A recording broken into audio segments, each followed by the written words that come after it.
자, 시작할게요. 그 예상 문제는요, 오늘 한 거 복습하러 간 거지. 뭐 그 인터넷 강의 듣는 사람은 그냥 스킵하세요. 스킵하래. 이제 이쯤에서 더 하면 스트레스 받을 것 같아.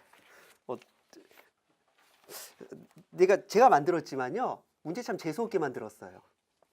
이게 예전에 그 2015년인가 한번 실제 모의고사 때 됐습니다. 실제 모의고사 때.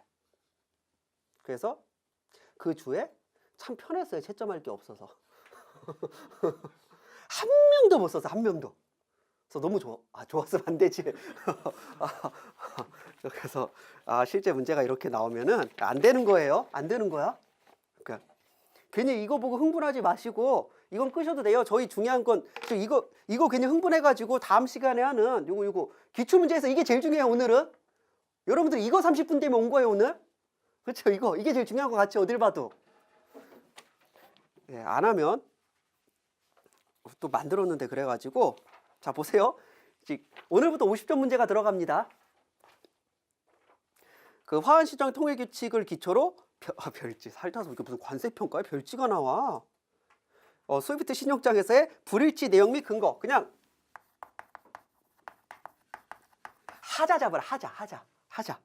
그리고 이런 불일치 발생 시 서류심사 은행의 행동에 대하여 행동에 대해서는 그 UCPP 16조 쓰라는 거죠. 이제 지정은행 확인은행 개설은행은 불일치한다고 했을 때 거절할 수 있고 개설은행은 개설 의뢰인과 독자적인 판단에 포기 교섭을 할 수 있으며 거절 통지를 하는 경우에는 거절한다는 내용과 함께 단 한 번에 모든 하자 내용을 5은행 영업일 이내 그 다음에 서류를 어떻게 처리할 것인지 이런 거 있죠. 요거 자체 쓰면은 그래도 한 15점 받을 수 있을 거예요.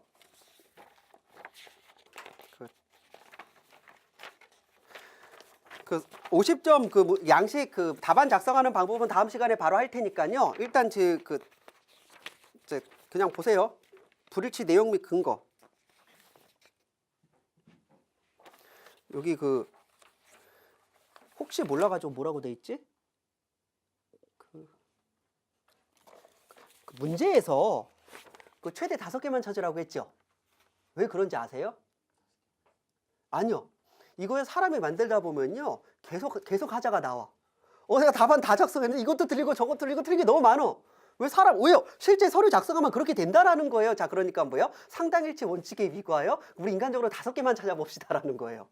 5개 넘으면 뭐예요? 되게 잘 찾은 거예요. 자, 그래서 첫 번째가 뭐냐면요. 지금 신용장 보시면 서류에 있어서 여기 됐어. 여기 두 번째 별지 2페이지 보시면요. 다큐멘트 리콰이어드의 풀셋 오브 클린 에어웨이 빌이라고 했죠. 항공우송 서류. 근데 풀셋이라고 했죠. 풀셋이라고 해도 실제 뭐라고 했어요?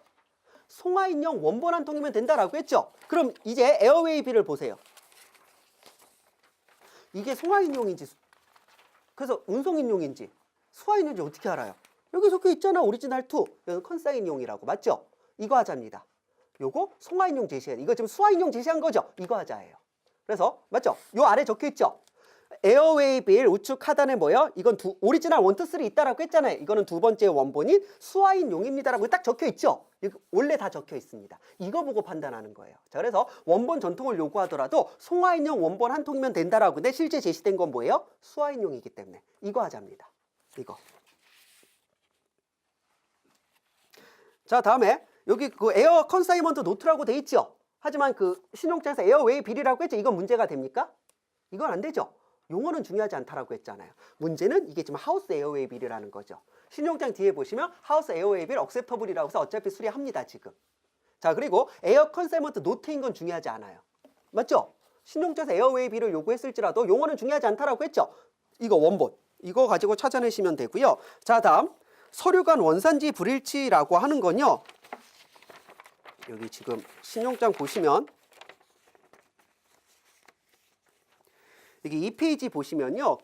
46A 다큐멘트 리콰이어드의 Certificate of Origin in one copy issued by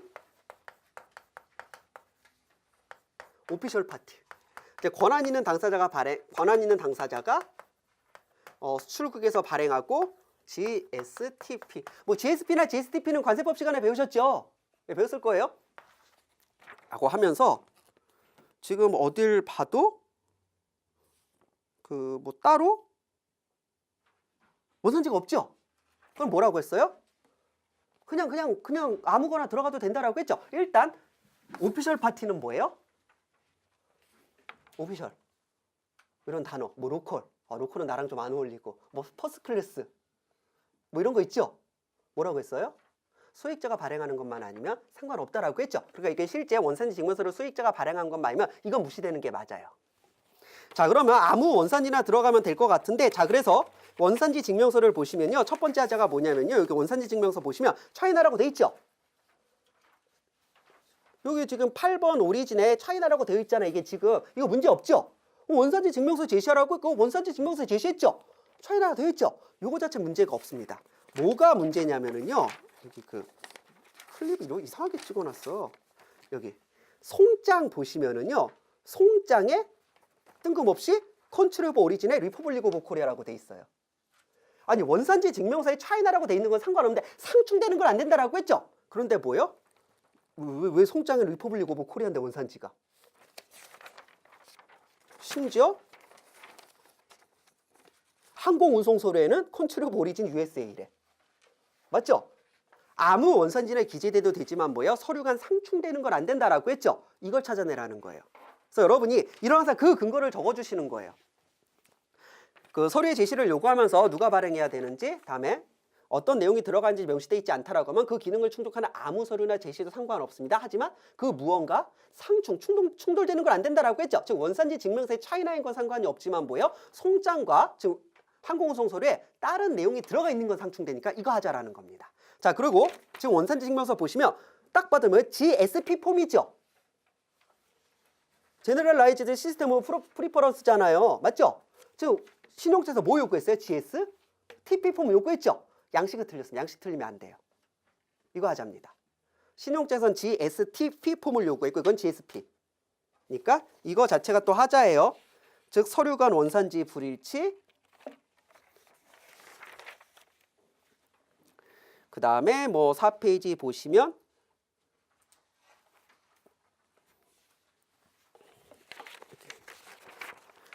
어, 4페이지 보시면 뭐 정형거래 조건 보시면 여러분 항상 그 봐야 되는 게 어디 있어? 물품명세. 그 2페이지 보시면은 이제 45A 디스크립션 오브 굿즈에 여기 뭐야? FCA 서울이라고 되어 있죠? 신용장에는 FCA라고 되어 있는데 여기 송장에는 뭐예요? 딜리버리 텀즈에 CIP라고 적혀 있죠? 이거 하자입니다.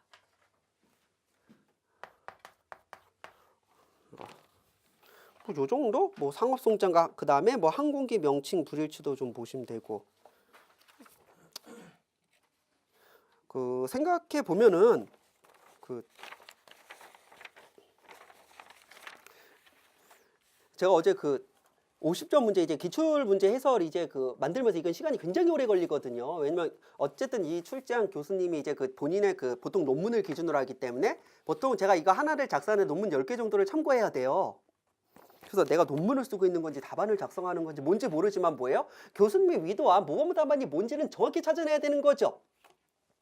이것 때문에 제가 스트레스 너무 많이 받아가지고요. 이제 스트레스 이빠이 된 거죠. 근데 민서는 울죠. 근데 아직 예상 문제 안 만들었죠. 그럼 제 기분이 좋겠어요, 안 좋겠어요? 죄송합니다. 그 상태에서 이거 만들어서 그래요. 이게 그 모의고사가 아니었기에 다행히 제가 모의고사는 되게 많이 좀 참는 편입니다.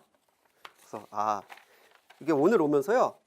갑자기 자고 일어났더니 이제 생각이 난 거죠. 어제 내가 예상 문제 그렇게 만들었는데 미쳤지. 미쳤구나. 미쳤어.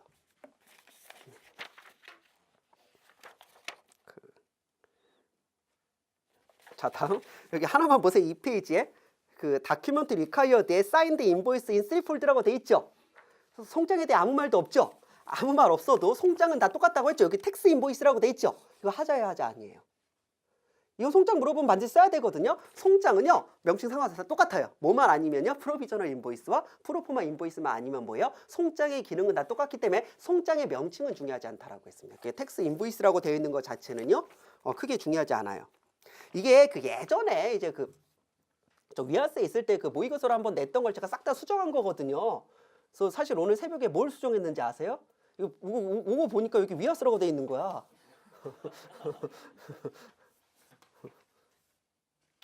저 그럼 안 되죠. 여기 그래서 웰페이스로 일단 바꾸고, 그다음에 이렇게 그 이메일 보시면 뭐라가 돼 있어요? 오다가 고기 사와. 약간 일본인 같죠? 일본인. 오다가 고기 사와. 그래서 그 일본인 중에 되게 유명한 사람이 이제 그 원래 그 오다 노부나가 도요토미 히데요시 이제 도쿠가 이에야스로 나오다가 이제 이렇게 해서 이렇게 해서 뭐 그 다 나쁜 놈들이에요. 자, 그러면서 지금 이제 그 일족은 다 갔죠. 다 사라졌죠. 그나마 유명하다라고 하면 오다가상. 오다가 고기 사와. 그 다음에 에미야상. 에미야 뭐예요? 에미야 물 좀 다오. 그래서 일본에서 이제 오다가 고기 사와 상가 이제 에미야 물 좀 다오 상이. 그래서 뭐라는 거야 이게 지금. 그래서 무슨 프레지던트 정쌤이라고 서명을 해놨어. 자, 그러면서 이제 그 신용장에서는 이제 그 FCA라고 하면 되는데 CIP라고 해서 틀린 거죠. 그 다음에 이제 뭐가 문제냐면요. 이 인커텀즈 2011하고 정관 하자야 하자가 아니에요. 이건 상관없다라고 했죠. 그러니까 신용장에서 그냥 FCA라고만 적었으면 뭐 여기 FCA라고만 적어도 되고 뭐 인커텀즈라고 적어도 되고 인커텀즈 2011이라고 적어도 되고 이렇게 해서 상세하게 적는 건 하자가 아니다라고 했습니다. 그 송장에서 제가 드리고 싶은 말은요. UCP 618조 보시면 송장에 대해 규정하고 있는데 진짜 조항 몇 개 안 되죠.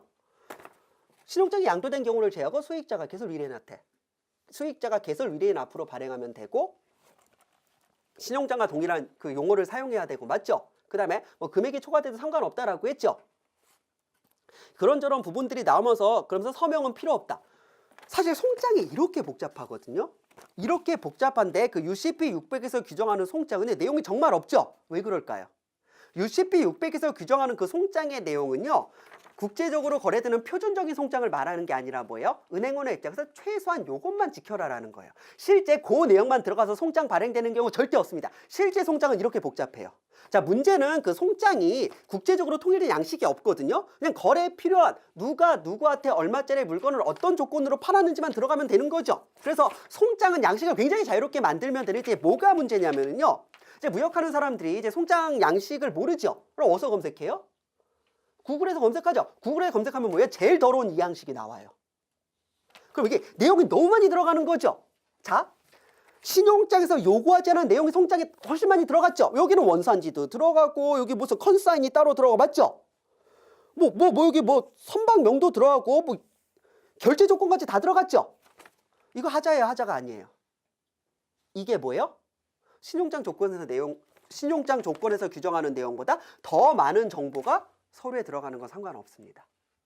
하지만 뭐만 안 돼요? 그게 신용장이나 다른 서류와 상충되지만 않으면 된다라는 거죠. 제가 실제 신용장 업무를 하면 가장 문제가 뭐냐면요. 표준 양식 일합시 이렇게 복잡한 걸 쓰거든요. 이렇게 내용 많이 들어가는 걸 쓰는 거죠. 이거 은행에 제출하면 100% 하자 잡힙니다. 이렇게 내용이 많이 들어가면 뭐예요?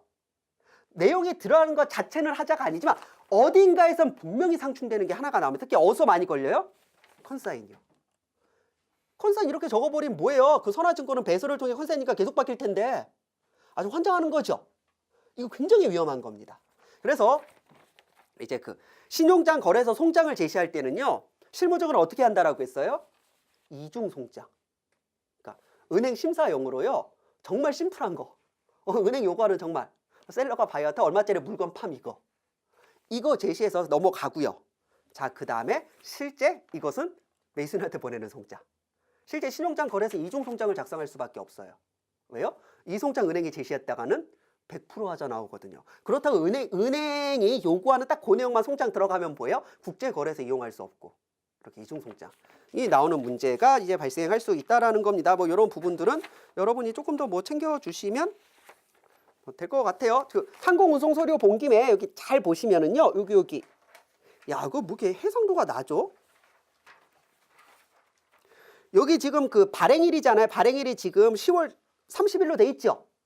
항공운송서류의 선적일 뭐라고 했어요? 발행일이 있으면 발행일이 선적일이 있으며 별도의 부기일이 있으면 부기일이 선적일이 된다라고 하는데 여기 지금 어디에도 선적을 나타내는 별도의 부기 없죠? 그러면서 뭐라고 됐어요? 여기가 지금 11월 1일로 돼 있잖아요. 이게 뭐냐면은요.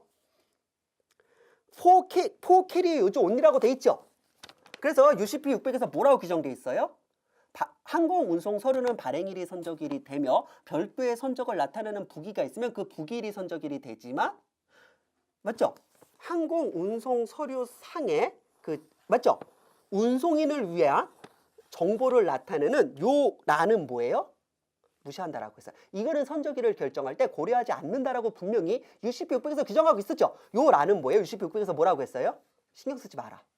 그래서 이 11월 1일이라는 건 뭐예요? 포 캐리어 유저 온이라고 운송인만 뭐라고 있는 거죠. 이건 운송인 참고용이지 실제 선적일을 결정할 때 고려하지 않는다라고 분명 항공운송서류에 적혀 있을 거고요. 자, 다음에 공항명에 있어서는 여기 지금 NRT라고 적혀 있죠. NRT가 뭐예요? 나리타죠. 아야타 코드 사용해도 된다라고 했습니다. 실제 신용장에서 뭐 나리타 공항이라고 했어도 뭐예요? NRT라고 적어도 돼요. 물론 실질적으로 이렇게 아야타 코드를 사용하는 경우가 훨씬 더 많을 테고 그리고 뒤에 재팬이라고 되어 있는데 국가명은 적지 않아도 됩니다. 그 아야타 코드를 사용할 수 있습니다라는 거 기억하시면서 왜 이게 중요하냐면요. 실제 여기